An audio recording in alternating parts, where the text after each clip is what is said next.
శ్రీమాత్రే నమః. జయప్రద గారు, చిత్తా నక్షత్రంలో పుట్టిన వాళ్ళు సాధారణంగా ఎలా ఉంటారు? అమ్మాయైనా, అబ్బాయైనా?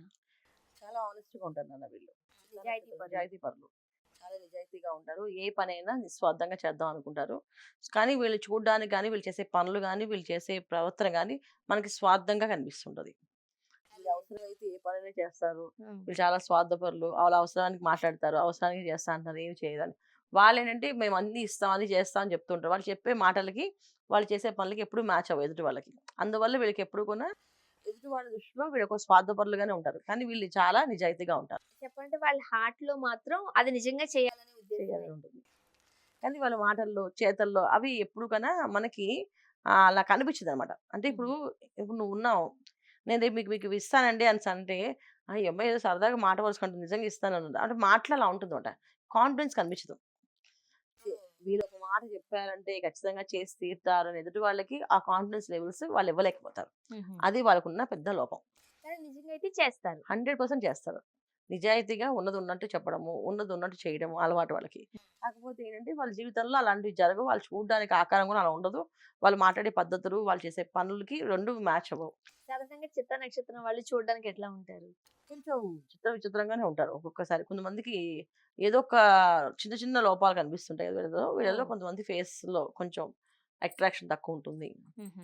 తర్వాత అమ్మాయయితే కొంచెం ఫెయిర్ ఉన్నా, బాగున్నా కాస్త ఏదో ఒక వాళ్ళని చూస్తే కోపంగా తిట్టాలనిపించి, కొట్టడానిపించిన అనే ఫీలింగ్ కొంచెం కలుగుతుంది. సో, వీళ్ళు చాలా మంచివాళ్ళు. కానీ ఎదుటి వాళ్ళకి ఎప్పుడు కూడా డిఫరెంట్‌గా కనిపించేవాళ్ళు వీళ్ళు. అందుకే విచిత్రమైన వాళ్ళు చిత్తా నక్షత్రం వాళ్ళు అని చెప్పేసంటాం.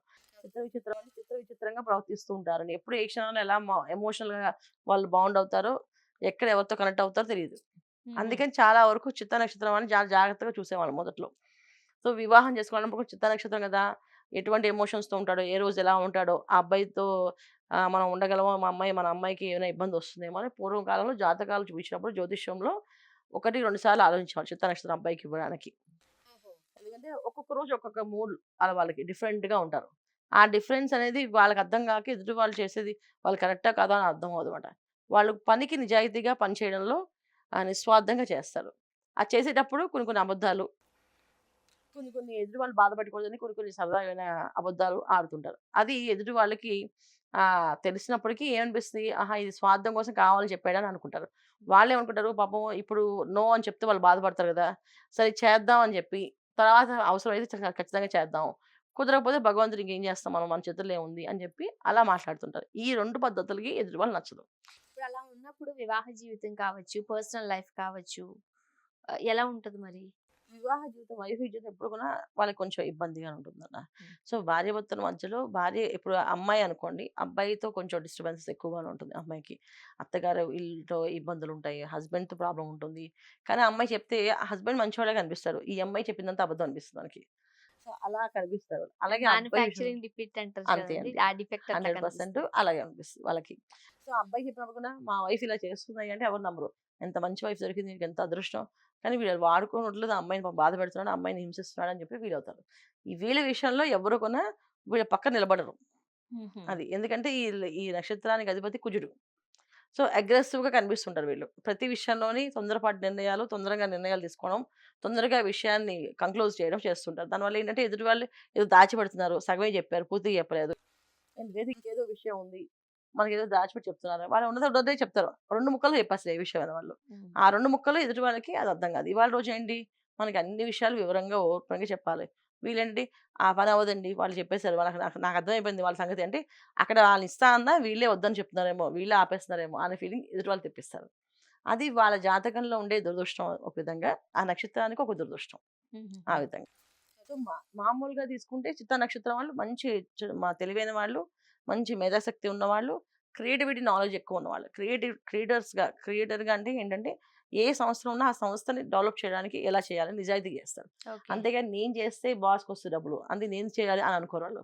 ఖచ్చితంగా నేను ఇక్కడున్నాను గనక నేను అన్నీ మంచిగా చేసి పెట్టాలి.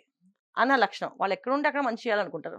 కానీ ఉమ్. ఎదుటి వాళ్ళకి అది తప్పుగానే అర్థమవుద్ది. కావాలని సెల్ఫిష్ మెంటాలిటీ, సెల్ఫ్‌గా మాట్లాడుతున్నారు. ఇలాంటి వాళ్ళు ఉద్యోగం చేస్తే బాగుంటుందా లేకపోతే ఏదైనా బిజినెస్ చేసుకుంటే బాగుంటుందా? చాలా వరకు వ్యాపారాలే చేస్తారు నాన్న వీళ్ళు. ప్రొఫెషనల్‌గా ఉంటారు కొంతమంది.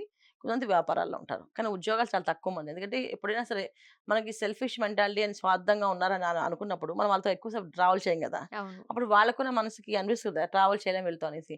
అలాగే చిత్తా నక్షత్రం వాళ్ళు కొంచెం తరచుగా ఉద్యోగాలు మారుతూ ఉండడం.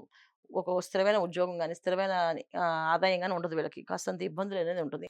ఎక్కువగా ఏంటంటే ఇండిపెండెన్సీ ఎవరిదైనా లొంగి పనిచేయడం ఇష్టం లేదు. సొంతంగా నాకు ఏది ఉంటే అది నేను వ్యాపారం చేసుకుంటా అని చెప్పి చిన్న చిన్న షాపుల నుంచి పెద్ద పెద్ద స్థాయి దాకా వెలిగే వాళ్ళు ఈ చిత్త నక్షత్రం వాళ్ళు.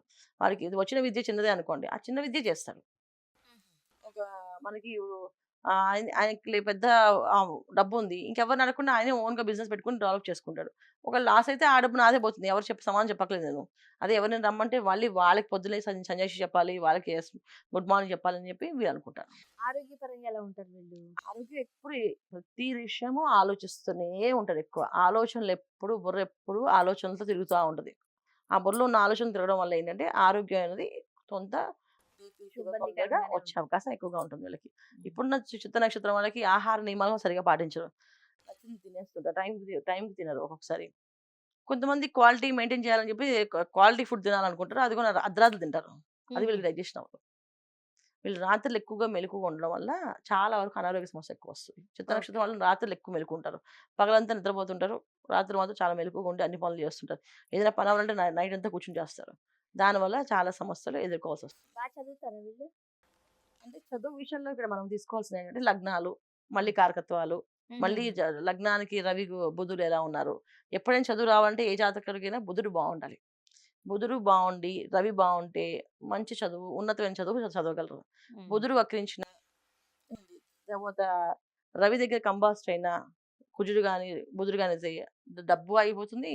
జీవితంలో ఎదుగుదల ఆగిపోతుంది. ఓకే. మరి ఇలాంటి వాళ్ళు పాటించాల్సిన పరిష్కారాలేంటి? వీళ్ళు గణపతి ఆరాధన ఎక్కువ. ఎందుకంటే ఎప్పుడు మైండ్ ఆలోచన చేస్తుంటదా, స్థిరమైన నిర్ణయం గాని, స్థిరమైన ఆలోచన ఉండదు వీళ్ళకి. ఏదో ఒకటి క్షణానికి మారిపోద్ది ఆలోచన. ఈ హ్మ్. క్షణం ఇదో ప్లాన్ చెప్తారు. మళ్ళీ వచ్చి ఇంకో ప్లాన్ చెప్తారు. మళ్ళీ వచ్చి ఇంకో ప్లాన్ చెప్తారు. ఇదే ఏంటి ప్లాన్ అంటే నాకు ఈ ప్లాన్‌లో నాకే అంటే వీళ్ళే శత్రువులు, వీళ్ళే మిత్రులు. ఈ వాళ్ళకి జాతకానికి. వాళ్ళకే అర్థం కాదు. వాళ్ళకి అర్థం కాదు ఒక్కొక్కసారి. సో, వాళ్ళేసిన ప్లాన్‌లో వాళ్ళకి వద్దు ఇదైతే మళ్ళీ నెగెటివ్ ఇంపాక్ట్ వస్తుందేమో మళ్ళీ మారుస్తుంటారు. అందుకని వీళ్ళని ఏం చేస్తామంటే గణపతి ఆరాధన చేయడం వల్ల స్థిరమైన నిర్ణయము, స్థిరమైన ఆలోచన, స్థిరమైన ఆదాయం కలిగే అవకాశం ఎక్కువ ఉంటుంది. గణపతి ఆరాధన ఎప్పుడు చేస్తూ ఉండాలి వీళ్ళు. అంటే వీళ్ళేసుకునే వస్త్రాలు గావచ్చు, నంబర్ కావచ్చు ఏమైనా ఉంటదా? ఖచ్చితంగా ఉంటాయి. వస్త్రాలు, నంబర్స్ కాంబినేషన్స్ కూడా ఉంటాయి ఖచ్చితంగా. అయితే వీళ్ళకి 9 నంబర్ బాగా కలిసొస్తుంది. ఎక్కువ ఎరుపు రంగు, పసుపు రంగు బాగా కలిసొస్తాయి. ఎక్కువ ఏదైనా పనుల మీద ముఖ్యమైన పనుల మీద వెళ్తే యెల్లో కలర్ హ్మ్. వేసుకుంటే కొంచెం అదృష్టం కలిసొస్తది. Yellow, cream colour, light cream colour, biscuit colour ఇలాంటి కలర్స్ మగవాళ్ళైనా, ఆడవాళ్ళైనా వాడొచ్చు. చిత్తా నక్షత్రం గుణగణాలు వాళ్ళెలా ఉంటారు? పాటించాల్సిన పరిష్కారాలు వివరంగా తెలియజేశారు. ధన్యవాదాలు. శ్రీమాత్రే నమః.